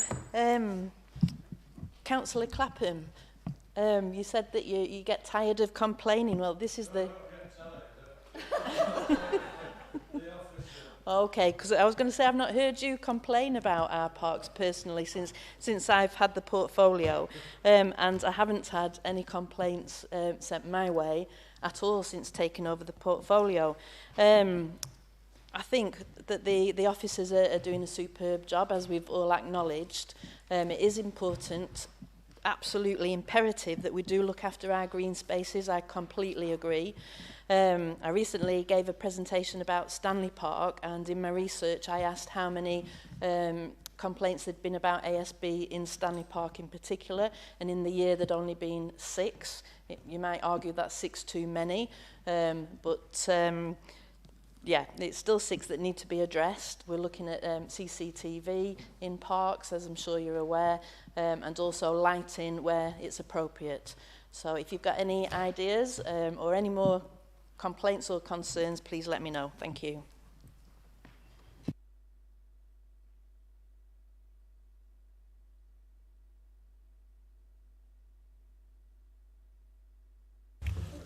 Item 6, Councillor Hugo to present the Fire Authority reports.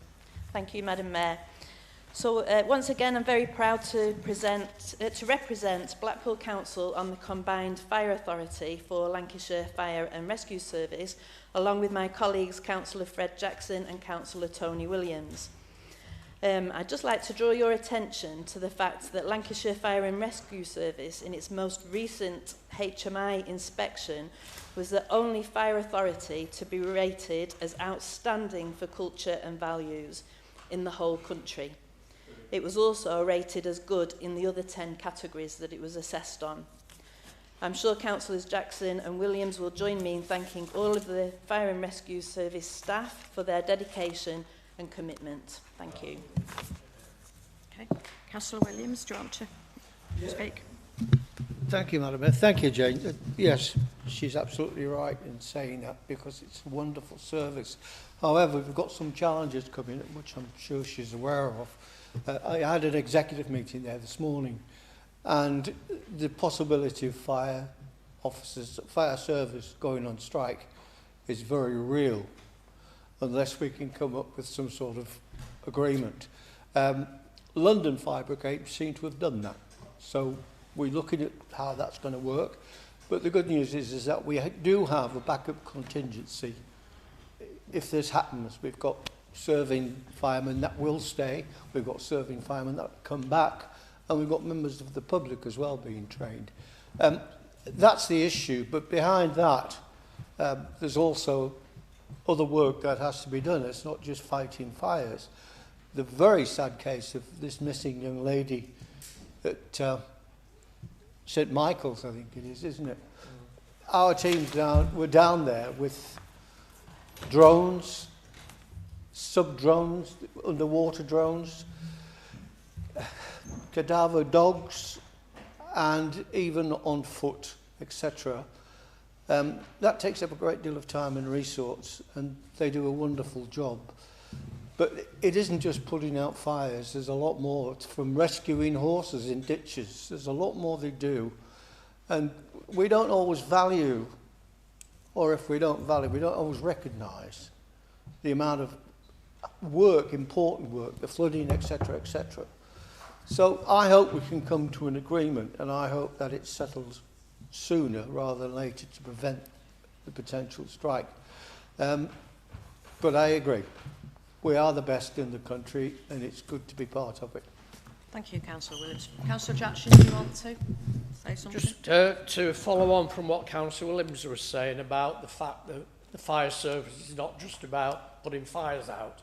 And one of the privileges I had was being the champion for road safety. I taught myself into that job. One of the firefighters came to me and said that we've got champions for all these other things, but I think we need a champion for road safety because it doesn't get mentioned enough. People think the fire brigade only puts fires out. No, we deal with road safety. And that can be one of the most harrowing things that a firefighter has to face. And one of the things, I've mentioned it many times in the past, but it's worth repeating, is that the Drive Safe, Save Lives schemes that the fire brigade operate, and they go throughout the whole of Lancashire, Blackburn and Blackpool, and they talk to the young people who are of an age to learn to drive. And it's amazing how when they come together, they're very noisy at the beginning before the event starts. There's a lot of frivolity, wondering why they're there, but once the talk gets underway and they hear the presentation, it's amazing how they quieten down and they take notice. And it's one of those things that, unfortunately, there's no way, I think, of proving how effective they are. But we do believe that they do save lives, and we do believe that the young people take notice of what they hear. There's usually a fireman, there's usually a police officer, there's usually a paramedic, and there's usually a member of a family where they've lost a loved one through a serious road accident or they've been severely injured in any way. And when you listen to those people talking about the events they've taken place with them, it's amazing how what they've gone through. And so we do owe a great tribute to the fire brigade for the way that they do this. It's not just putting fires out, it's road safety, and as Councillor Williams said, it's lots of other issues as well. People getting stuck in the floods, it's all come under them, and they do a fantastic job, and that's why we are the top authority in the country. Thank you very much, Councillor Jackson. Questions, page 25, Councillor Scott. Thank you, Madam Mayor. Accepting and acknowledging what colleagues in the Chamber have said about the broad range of activities that our fire service undertakes, it has been been mentioned previously tonight, but I would like to mention again the fantastic work they did on Boxing Day when there was the fire in Church Street. And what, for me, as somebody who's in the town centre every day, was so incredible was that those adjoining buildings were up and functioning again so quickly. The damage to those buildings could have been horrendous. It could have taken the whole of that side of Church Street out. But the way that those firefighters and the crews dealt with that work was just incredible, and we have to thank them for that. Thank you, Madam Mayor. Thank you, Councillor Scott. Any further questions? Page 25, page 26, page 27, 28. Any general questions? Okay, so move on to item 7, which is the report of the Independent Remuneration Panel, New Struggle. I think I'm just going to hand over to Mr Towers, Director of Governance, just an overview of this. Thank you, Madam Mayor. First, I just want to apologise to Council for having to reconsider this item. It was obviously on the last meeting, and it was wrongly declared on advice at that meeting. And in the interest of transparency and speaking to the leader and the leader of the principal opposition, we've brought it back so that it can be reconsidered and a formal vote taken. And what we'd recommend as well is that there be a recorded vote on this item. So the Mayor will ask Council shortly for recommendation 2.1 to be agreed. That's so it can be reconsidered so quickly, because there's normally obviously a delay for reports to be reconsidered. But we ask that you agree 2.1, and then we can move on and reconsider the item. Okay, so I do believe I've now got to seek Council's consent to rehear this item. Do I have an agreement? A nod will do. Are we all okay? Do we have agreement? Okay, carry on. Okay then, so I do believe it's Councillor Williams to present. Thank you, Madam Mayor. So obviously I know what you're going to say, although not that anything was said here on the last occasion. But, you know, I don't think it's not particularly helpful when it's being described as a pay rise you know, when it is less than the half of the current rate of inflation. This is a system that we've long used, and all of this chamber have supported. It's a fair, well-worked system, an independent system that looks at allowances. But I think you're missing a real crucial part. The most important part of this is about the inclusivity, and it's about the accessibility and this chamber being representative of our community, and not just for those who are financially comfortable. So to be representative of our community and not just, as I say, financially comfortable, we need to ensure that people who maybe are on low pay, who would maybe in receipt of benefits if it wasn't for the allowance, who maybe can't work at the minute because they're ill, for all of those groups of people, that should be accessible to be part of this and to represent their communities. And it's also a fact, I think, and I know this all too well, that if the more time you commit in your role, which we all should do because we all undertake it very diligently, it means that you have less time to earn elsewhere. So to be inclusive and representative, we need to be not just talking about our community, but to be of the community, and that should be in this chamber. It's also rather hypocritical, Councillor Williams, that there was no issue raised, not a peep about the Fire Authority 4%, the issue being there that that's obviously a Tory-controlled authority. And I hear, you've made it clear, as I say, nothing was said here in chambers, but I understand that you intend to, if it is passed, that you will donate the money to charity, which is a wonderful thing, giving to charity, when it's done for the right reasons and not tokenistic. The Labour group have, for a number of years, I think, is it 6, 7 years, Councillor Smith? 6 years. Thank you for that correction. We just paid for our children's Easter eggs every year. The same has gone for Christmas, the Salvation Army Christmas toy appeal. We've always donated, and in 2020, when the town was on its knees, the Salvation Army were really concerned because they knew the generosity and goodwill for people after the nightmare year that we'd had. Lots of people were short of money and were fearful that donations would not be enough. So we just paid it. We paid the whole lot, the Labour group. We didn't run off to Sheila at the Gazette. We didn't put pictures on Facebook.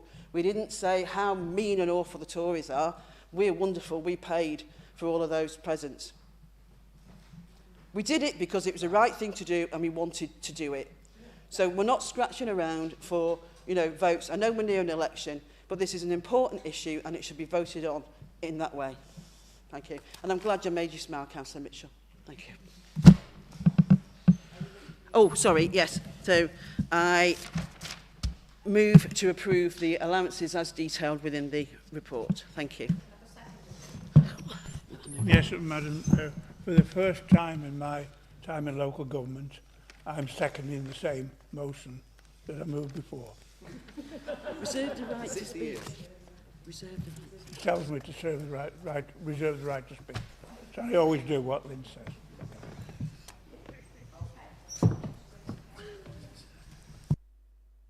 Thank you, Lady Mayor. Where do I start? I don't care how the lead addresses this or makes excuses for doing it. We've just increased council tax by 5%, similar to most others. We've got financial problems. You've seen the economic state, not just in the UK, but all over the world. We're virtually in recession. Germany is in a recession. Times is hard. And when you do have firemen striking for extra pay, to compare them to councillors sitting in a council chamber and what they do, I think there's a massive difference. In fact, I think there's a huge difference. Either way you look at it, it's a wage increase. Your allowance, you might want to call it allowance or a wage. When I came into council, and there's quite a few of you will agree with me, I didn't even know councillors got allowances. And to say people who were financially comfortable off, well, how do you measure that? Do you have to be a multi-millionaire? Or have you got any ethics when there are people out there, as you keep reminding us, using food banks on benefits, having a really hard time? But underneath all this hypocrisy, you were saying we should accept a pay rise, an allowance rise. I think it's disgraceful. I think it's obscene. I think it's disgraceful. And I think it's shameful that we're doing that. And as for doing good deeds where you don't tell anybody, do you think you're the only party that do that? Some of these guys do charitable work every day at no cost. Ask Paul Galley. Ask Rick Scott. You can ask any of them. We don't go running to the Gazette. We just get on with it. I just don't believe your thinking behind this. I really don't. And I just give up on it. I'm sorry.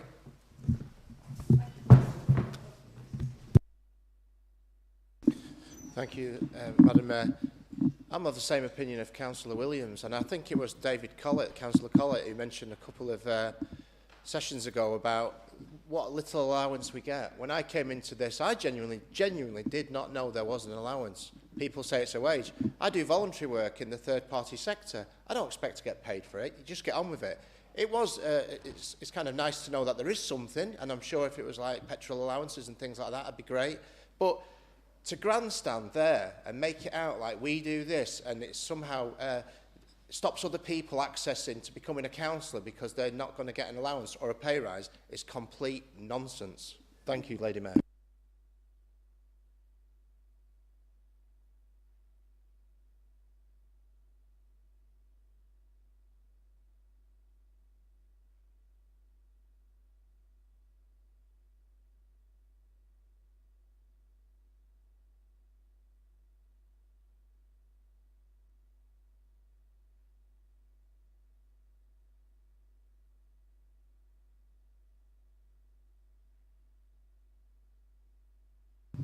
Thank you, Madam Mayor.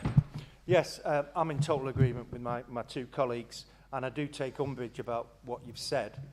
I've done many things that I haven't gone crying to the Gazette or anything like that. I put money in people's cards who've been duped on the internet by unscrupulous people and things like that. Never mention it. But since you brought it up, I think you lot over there think we're just completely not compassionate people. Well, you're far removed from it, you know. You think you're the angels of society. Well, you're certainly not. You know, I've been told I'm too nice to be a Tory. But I mean, you know, and that's by some Labour people. But I mean, you're far removed from it. This is an increase in your allowance. If you can't see it like that, when people are struggling, then, you know, you're feathering your own pockets.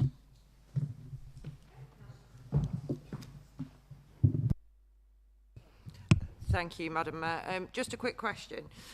Will the opposition therefore confirm that they are not going to take any of the increase and that it will either be given to charity or given back to the council? I think that's probably a really good question to ask at this moment in time. The other thing that I will ask, thank you, Councillor Williams, is when considering to take on candidates, do you take on candidates that come from different backgrounds? Do you make sure that your councillors are representative? It is relevant. I'm sorry, Lady Mayor. It really is relevant. So it's relevant in the fact that if you're going to argue that we're going to have exactly the same set of people coming forward to apply for council, I think it's really important that people understand that there are people that actually sit on the benches on both sides and actually sit as independents that may not be as financially stable or able to carry out their work if they did not get an allowance. It doesn't benefit me in any way, shape or form. As people will know, it won't benefit me after May.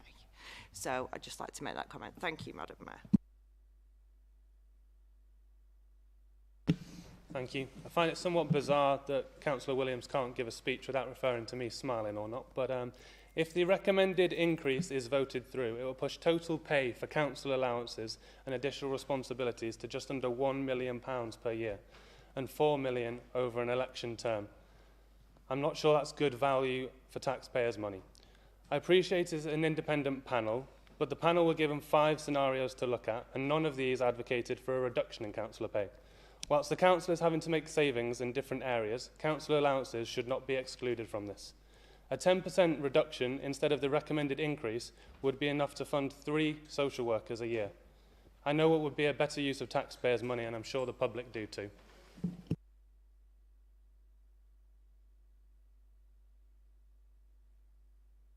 It's perhaps almost inevitable that the opposition would want to make a political issue of something like this. Although, I must say that when we introduced the scheme some years ago, because there wasn't such a scheme before, the way it's operated since, I think, has been very fair. I don't think anyone would argue that the panel do a good job for us, and they take into account, I think, that many of us like to think that we are ordinary people like the rest of the community and put a lot of time in, people do. And it's obviously right that should be linked in some way to the other costs. There's nothing wrong with that whatsoever. And I think the community would recognise that. But I would say, I just say to members who do feel strongly about this, I respect that. And of course, you don't have to take these allowances. I would expect that that would be the outcome, that if you feel so strongly about it, or you have to talk to Mr Towers, and he'll take you off the list for all these council allowances whatsoever. Then you can feel really good about it. So, is that what you're going to do? Stop taking all the council allowances? Excellent. No, I'll look forward to seeing that. Very good. Thank you. Well, I thought you might be doing.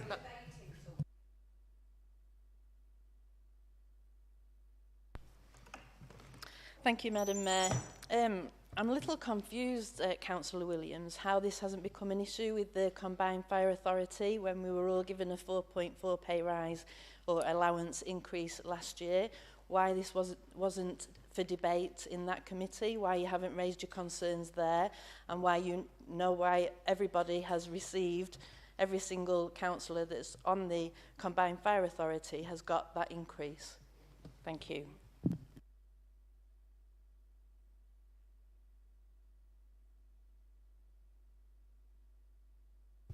Thank you, Lady Mayor. Just to say, I, like Councillor Walsh,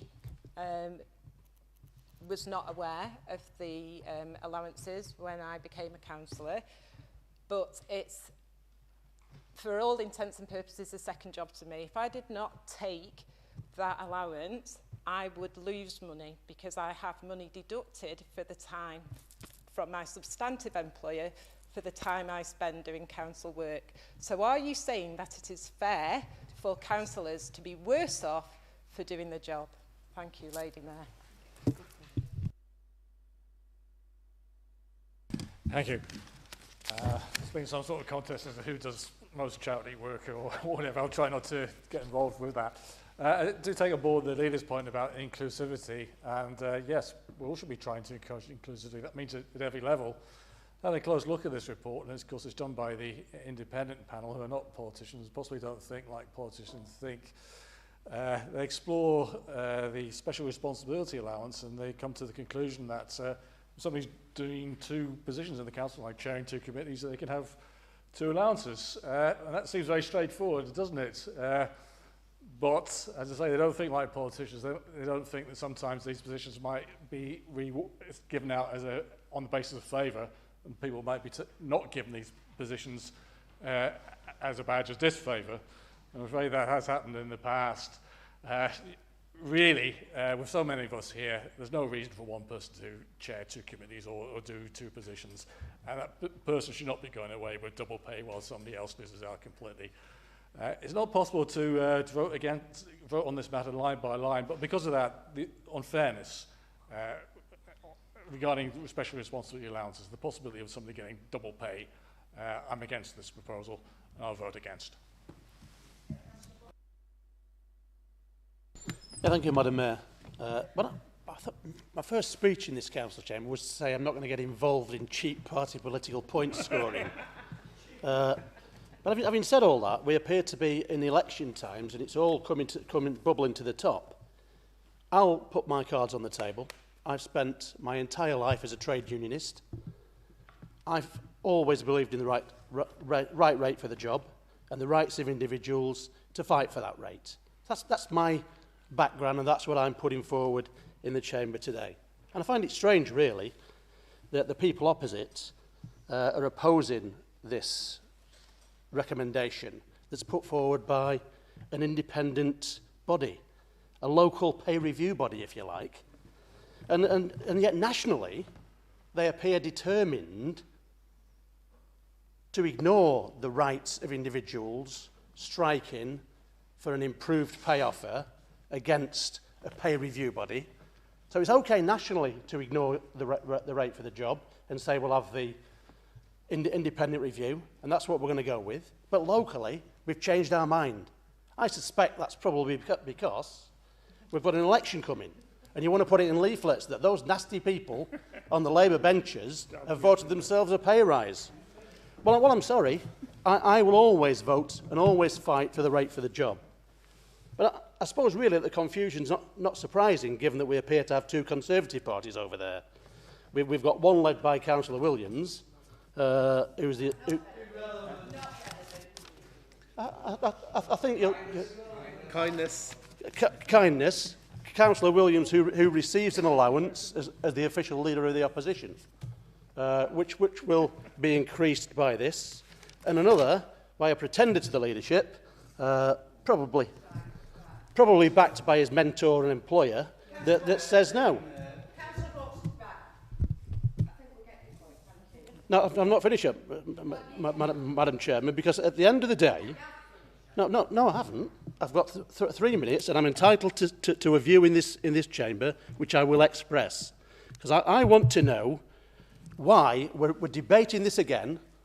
We're debating it again because, quite properly, it was carried last time, and now we're back arguing over the same turf and the same nonsense when it's been carried once. If you're talking about hypocrisy, the hypocrisy is that it was voted for democratically last time, and yet now that seems to cost for nothing. And equally, we don't accept an independent review of a local pay review body, and yet nationally, that's what you're arguing about, when people who have suffered 10 years of austerity are fighting for their income. Thank you, Madam Mayor.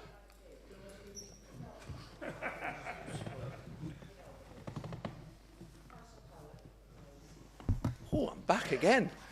That's it. And you'd have thought I'd be the one that brings the tone down. Oh, my days. It's very easy to paint this out as we're being greedy and all of that. And I'm not usually sort of adverse to talking to the press in the middle of my meeting, so I wonder which headline Sheila's got written down already. But we talk about council tax going up and it being hard for people. We are not immune from that. My council tax has gone up. The only reason I can sort of pay my council tax is because I sort of do this, really. I've got a fairly good job. But it is supplemented by this. And it's because being a councillor, it is prohibitive. It's not like charity work where you can dip in and out and do some stuff. Once you're an elected official, you have obligations, you have things to do. And that does become prohibitive. Like Councillor Burgess, I have to cut time out of jobs that I don't get paid for to then come in to do this work. I do it because I want to represent my town and I like doing it, but it can be prohibitive. And look around. Now, I don't want to be offensive, Madam Mayor, because we're all in this sort of peace and love era. But most of you are over the age of 50. You've got, I know, you've got me and Councillor Bradley, who are the spring chickens here. Oh, Councillor Cross as well. Go on. It was like, you're... 6 months older than you. And one of the things that this does is it allows people from all ages and backgrounds, our whole society. We are not just Blackpool sat in this room, but we are the ones that have chosen to be here. But having this kind of allowance lets anybody have that opportunity if they want. That was the point I was trying to make last time when I was saying about, and I got told off for swearing in a council meeting. But that was the point I was trying to make. Anybody can come and do this job if they want to do it. And that's what this allowance does. It allows, whether it needs to go up or not, everything's going up, isn't it? The whole world is getting more expensive, and that's what this panel is basically saying, and this should go up with it. You're going to benefit. Everybody in this room is going to benefit. You could do what Councillor Taylor says and go and see Mr Towers and give your money back. There's nothing to stop you from doing that, but you're not going to do it. And in fact, you're gonna vote against us just to make the political argument. And I get it, because that's the game we're in. But you know, this money is there for a reason. We are not immune from the hardships of life, even though you can try and make that point. Everybody is struggling. We are here in this chamber to make everybody's life better. And that is what we're here for. And this money helps us to do that. You can say it doesn't, but it does.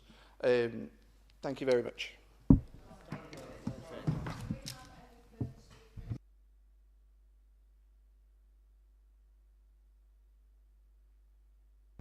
Sorry, difficult to follow that one. Yeah, I mean, I think in terms of this issue, it is a matter of principle. And as a teacher of 17 years, I think it's important to almost remind everyone about the etymology of the word democracy, which means grip of the people.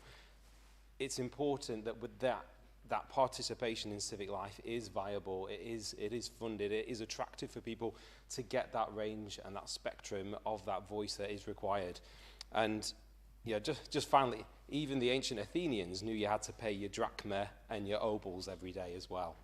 Thank you.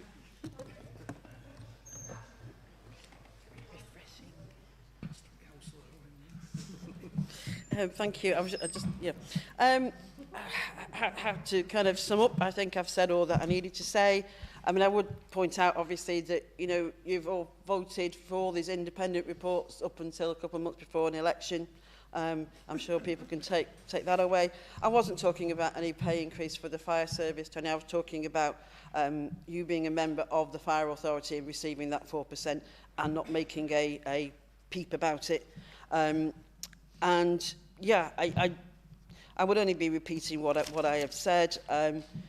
you know, and I was talking in relation to those charitable, the nature of that, and as a group, you know, we can all stand up and talk about all of our charitable donations and our voluntary service, etc.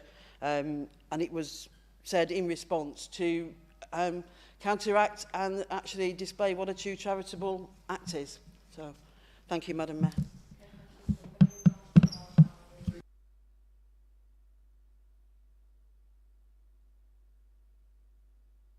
Already agreed to that, so we don't need to vote on that, and yes, it will be a recorded vote. So over to you, Councillor.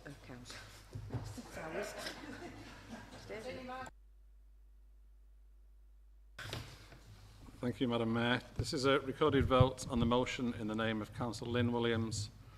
Please could members indicate their answer with yes, no or abstain. Councillor Baker? No. Councillor Brooks? Yes. Councillor Badess? Yes. Councillor Kane? Abstain. Councillor Mrs Maxine Callow? No. Councillor Campbell? Yes. Councillor Clapham? No. Councillor Gary Coleman? No. Councillor Collett? Yes. Councillor Cox? No. Councillor Critchley? Councillor Cross? Yes. Councillor Farrell? Yes. Councillor Hobson? Yes. Councillor Hugo? Yes. Councillor Hunter? Yes. Councillor Hutton? Yes. Councillor Jackson? Yes. Councillor Matthews? Yes. Councillor Bradley Mitchell? No. Councillor Martin Mitchell? No. Councillor O'Hara? Yes. Councillor Owen? Yes. Councillor Roberts? No. Councillor Robertson? No. Councillor Danny Scott? No. Councillor Michelle Scott? No. Councillor Rick Scott? No. Councillor Sloman? No. Councillor Smith? Yes. Councillor Stansfield? No.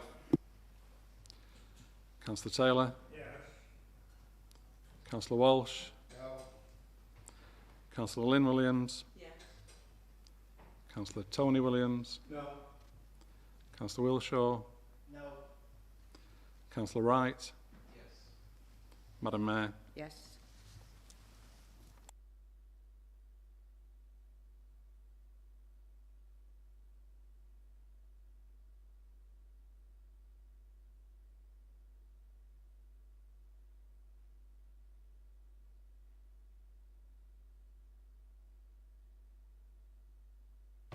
Madam Mayor, members have voted as follows: 20 for the motion, 17 against, 1 abstention.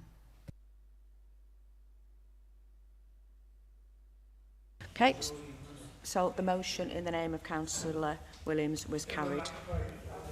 Right, thank you. Can we carry on, please? We've still got business to carry on with. Okay, so item 8, Council Tax Reduction Scheme. Councillor Brooks to move the motion. Yes, thank you, Madam Mayor. Quite a mundane issue, I suspect, given the last debate. I'd like to formally move recommendation 2.1 to agree to the Council Tax Reduction Scheme 2023-24 set out in Appendix 8C of the document at item 8. Recommendation 2.2 to agree that the reduction applied to working age claimants remains the same as the 2022-23 scheme agreed by the Council on 9th of February 2022, and that the main elements and method of calculating awards will be the same. Recommendation 2.3 to continue to operate a discretionary discount policy to be awarded in cases of exceptional hardship as set out in Appendix 8A. Basically, the Welfare Reform Act of 2012 abolished council tax benefit, and local councils were required to adopt a local council tax reduction scheme to take effect from the 1st of April 2013. The scheme before Council tonight is an extension of that. The council tax reduction scheme has to be approved by the 11th of March 2023 and be in place by the 1st of April 2024. 2023 to avoid any financial risks associated with the government-imposed default scheme. The recommendations before us tonight are essentially the same as the ones agreed unanimously by Council last year and seek to continue the support of the most vulnerable in our community. I move. Yes, I'm happy to second and reserve the right to respond. Thank you.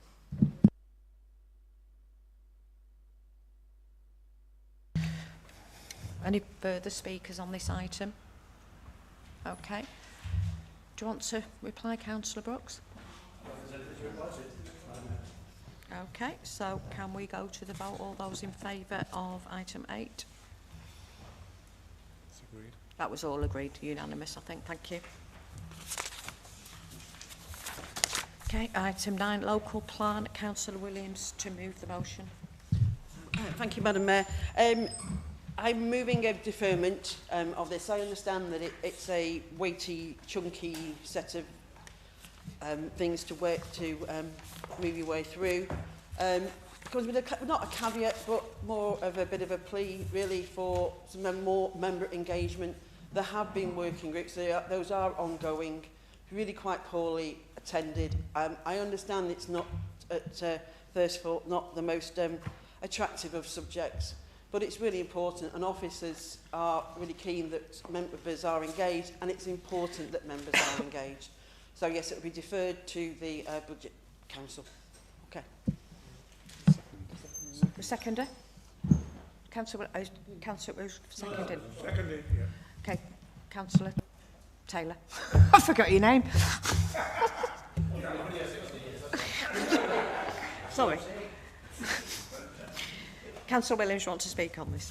Thank you, Leader. I appreciate that. And the reason, and there's not a political reason at all, I'd like to congratulate the officers and the people who have been involved in this report, because it's extensive. And some of us only got this 5 or 6 days ago, so we would like to understand it. And I've even asked for a briefing. From what I've read, there's nothing to criticise, but there are some points I'd like to be clear. Especially on the modifications that have been suggested and the reasons why they've been not suggested but implemented. So I thank you for the deferment. That will give us time to look at it. But again, I appreciate and respect the work that the council officers have done on this. It is important. We have to have a forward plan, and this is what we'll do. So I thank you for that. Okay. Sorry, Councillor O'Hara. Yeah, can I just say, somebody who's been to some of the presentations, what they were asking were what would be more suitable times to suit all the councillors. I think there was only 3 or 4 of us that were permanently turning up, but I think that was more a problem of people who had other commitments.